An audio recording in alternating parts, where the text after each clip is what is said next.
Hello guys, maayong hapon. So naring jud ko'y i-share guys. Kani bito atong mga bata no pangutan-on jud nato unsay ilang ganahang kaunon. So mao na siya, mo choose din sila ganas lag manok ingon ana. So actually guys, nasa ni siya pares og utan. Kay nagutan sad ta. So since gautan ta ang gikaon guys, so ang sabaw ra pod.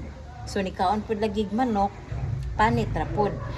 So, ang ending guys, daghan jud kay siya na habilin. So, ako siyang gibutang sa ref. Ya kani po lagi sang duty tano.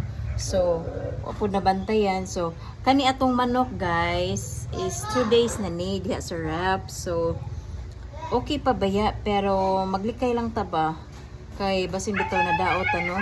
So bisag ref siya, di ba gyud na malikayan kay 2 days na unya. Sa pagpalit na to ani kay nabi uban init-initon lang. So ato lang ni siyang ihatag sa iro. So lami kay sudan ng iro guys, lechon. Sayang biya gyud no, sayang na magasik-usik ta sa pagkaon no kay sa una bitaw na ako'y lola. Masuko jud na siya nga usik-usikan ang pagkaon.